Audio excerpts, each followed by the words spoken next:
go ahead and call the meeting to order at 12:15 for today's date, November 6th, 2014. And Sue's going to do the roll call. Board Member Yankovic? Yes. Board Member Catlin, Doyle, and McClure are all absent, and Lonick. Board Member Howe? Here. Board Member Larkin? Present. Board Member Springer? Here. And Chair Reagan. Here. And we need a motion to approve the absence of those. I'll make that. I'll second. Is there a second by Mike? Any discussion? All those in favor signify by saying aye. Aye. Anyone opposed? And we need to approve the agenda. I'll make that motion. Okay. Second that. Seconded by Cliff. Any discussion or changes at all? If not, we'll approve the agenda as presented by all those in favor signify by saying aye. Aye. Anyone opposed? Okay, now we need to approve the minutes from the previous meeting from October 9. So moved. Okay, Cliff made the motion. Is there a second? Second. Mike Springer. Any corrections or comments? If none, all those in favor signify by saying aye. Aye. Opposed? And then moving on to the next item, Treasurer's report. Our current balance is $545,293. The 353 reflects the summer tip that we received. We will receive another $83,000 in industrial facilities tax that will be added to that for the summer tax collection.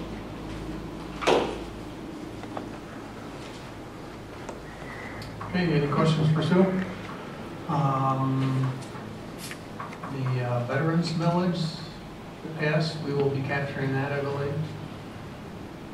I would think so. Yes. Okay, part of that. Okay, that's The only thing we don't capture is school debt. okay. But I just noticed that in the ballot that mentioned of the DDAs that were in existence at the time. So, okay, Treasurer's report. Motion to approve. So moved. Second. Mike Parkin, is there a second? Got it. Mark Howe. And any questions or comments? All those in favor signify by saying aye. Aye. Anyone opposed?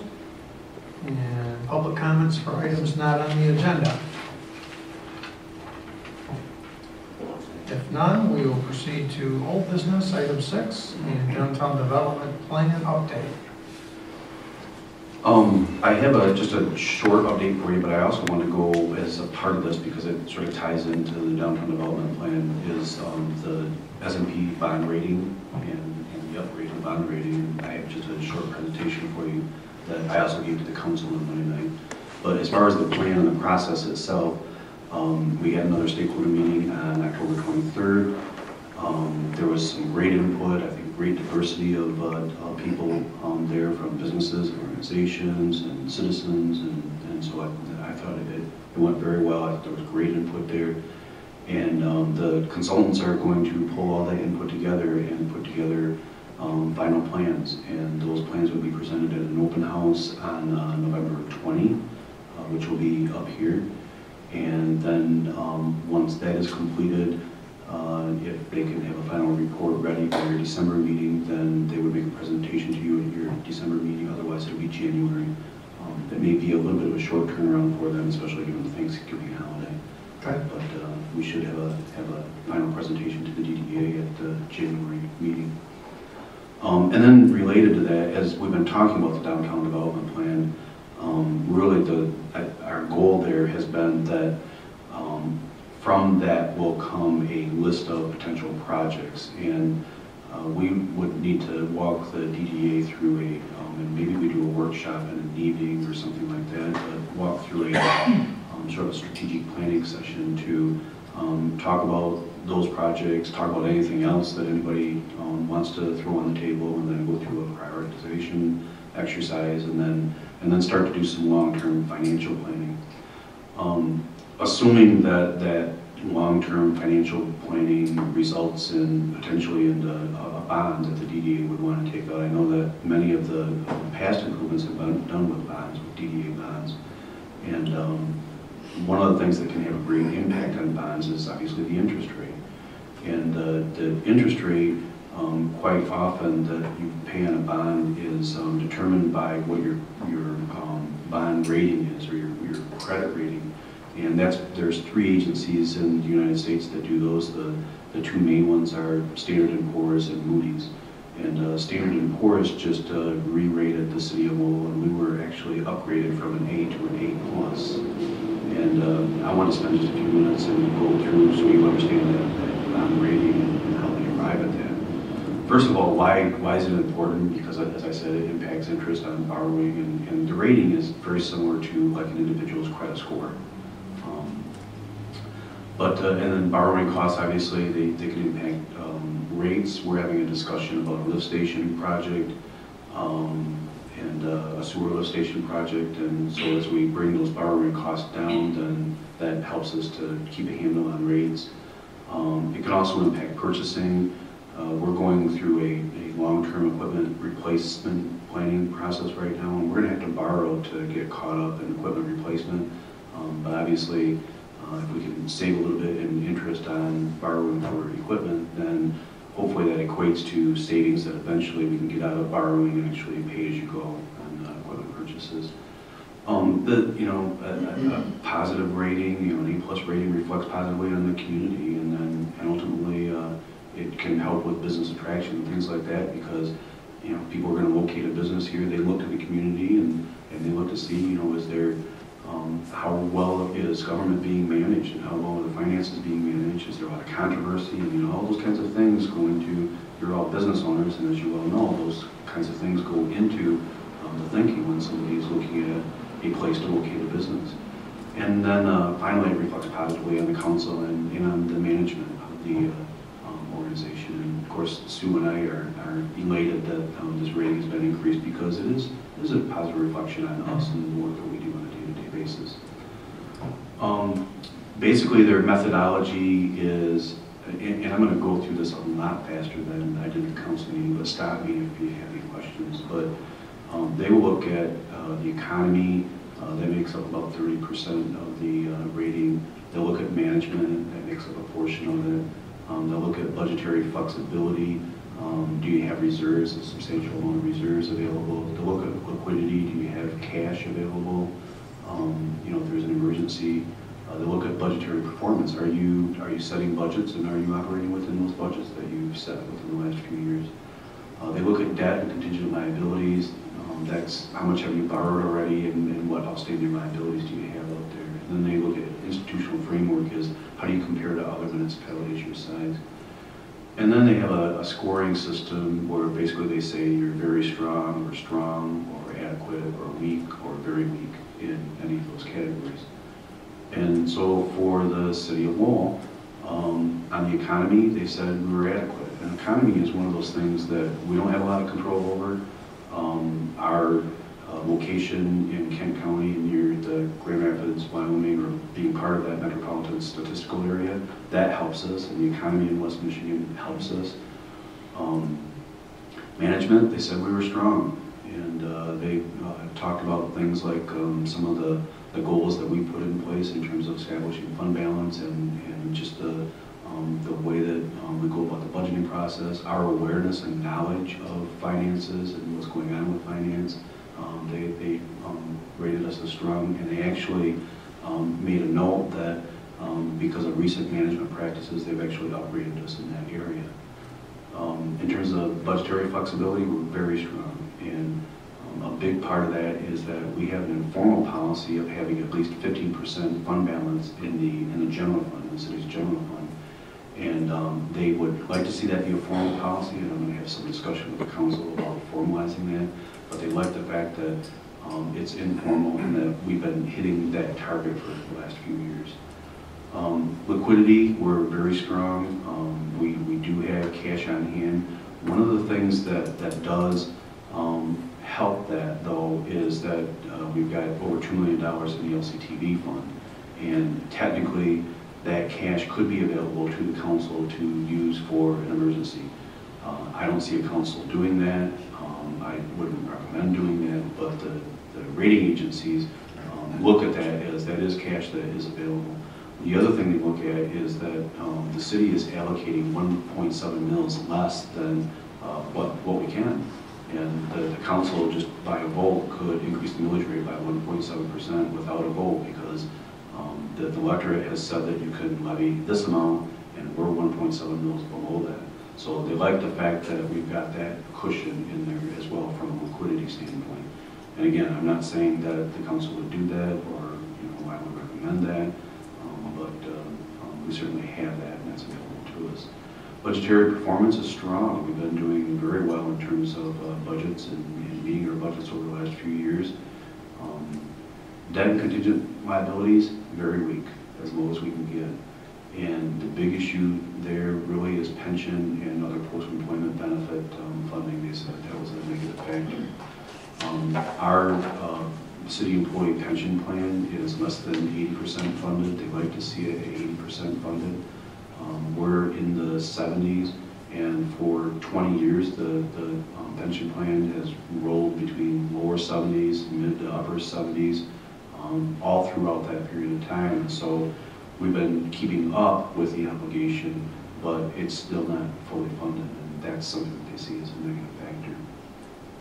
And then finally, institutional framework, how we compare to other municipalities. They said we were strong in that area. So that's it. Just wanted to give you a sort of a brief summary of the bonding process and the bond rating process and where we stand as a city. And we're, from the management side of things, we're quite proud of that, and quite proud of the fact that we were able to increase from A to an A+. And that should benefit this organization, the DDA, moving forward. Good, great news. You're going to need some help in Washington, D.C. too.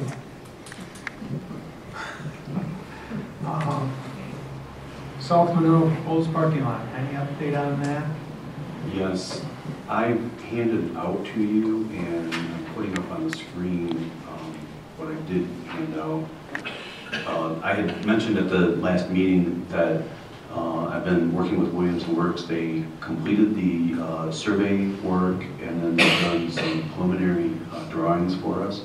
Have also been having a discussion, had one yesterday with the 3 private property owners that would be involved in the land swap that would ultimately help us obtain most of the rest of the area that we need for parking here. And at any rate, Williams & Works has given us this sort of rough draft, and one of the discussions we'll have to have probably with the Arbor Board is that if we can get 39 spaces in there. That orange part to the south, we could add another 16 spaces, but that would mean we'd have to remove and potentially relocate or replant the trees that are back there, those nice pine trees. We certainly would want something back in that area, because that does provide a buffer between the commercial / potential residential parking and the industrial truck parking lot that is in the back there. So that orange area, I think, will need some more work and some more discussion, but just gives you an idea of the at least a concept for the parking lot back there.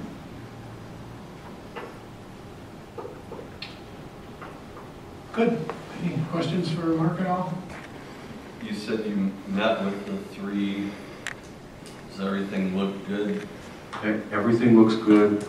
We did hit a little bit of a stumble that we'll work through, but we were told by our planner that we cannot approve the split. The split has to occur first, the parcel split, because it's zoned industrial, and the split piece of property would not meet the minimum lot size requirements of the industrial zone. So we've had a discussion with the Superior Furniture Building owner about rezoning both of his parcels to C2, which I've been talking with him about anyway for a couple of years, because he's already starting to carry out some C2 activities there, and that's where he wants to head. We're also, not to confuse the issue, but there's some discussion about creating a mixed-use district, which would apply to that area, which would also benefit the Superior Furniture project. But to keep the ball rolling, we're initiating the process of rezoning it to C2. We'll have that before the Planning Commission on Monday night, and because of notice requirements and all those things that we have to follow in terms of state law, I anticipate that the process will be completed in mid-December. It'll be the third Monday in December at the council meeting. So the Planning Commission will talk about it first, set the hearing date, we do all the notice requirements. Then the Planning Commission makes a recommendation, and if they make a positive recommendation, then it goes to the council for final adoption. So it's pretty much going to stay the way it is till spring, right? The parking lot? Yeah.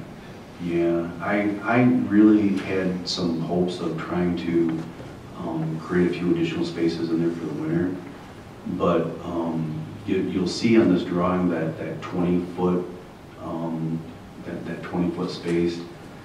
We don't. That's taking into account Mr. Canfield's idea that as part of the swap, maybe we would, the city would vacate or somehow sell a part of that alleyway to the existing property owners back there, so that they would have more room, potentially create balconies or whatever they want to do with their property there.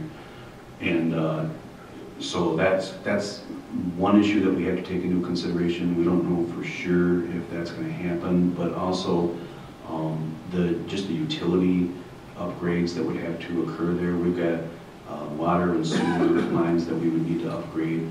I don't know what impact the 20-foot has on electrical line that is there, and so we've got to figure that out. So it's just, if it were as easy as just leveling some dirt and putting some pavement in, we might be able to do something, or might have already done something. But to do it right, to get the utilities right, we need to plan it out a little bit better.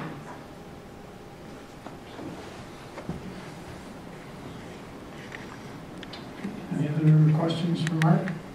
About the railroad right away, is that part of the technical part, as far as that's being taken care of? There was some discussion about it. I don't know if there's been any movement on it, but I know that is a concern, and that is something that will need to be addressed.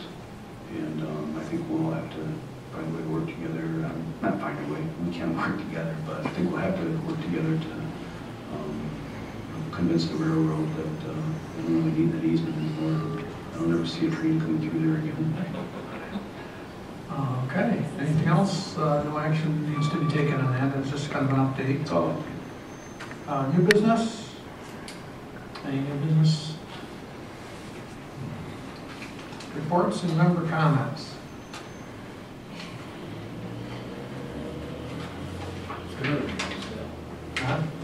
Liz, any update on Christmas through Lowell and how that's planning's coming okay? It's all on track and we're ready to go. Christmas through Lowell's next week. Hard to believe, huh? Wow. Those Christmas decorations will be going up on the light poles probably Tuesday or Wednesday night, I would imagine. And Mike Springer's the first person to put out his garland, so we all follow suit.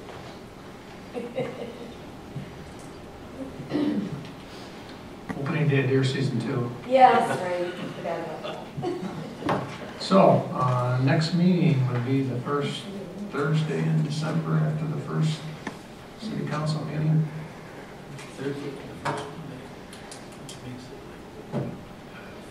Monday, December 1, would be city council then. So we're talking December 5, Fine. December 4, be Thursday. December 4. Okay. Okay, no further comments, then we'll need a motion to adjourn. Make that motion. Springer, is there a second? Support. Cliff? And any discussion? The bad ones today. All those in favor, signify by saying aye. Aye. Anyone opposed can stay here.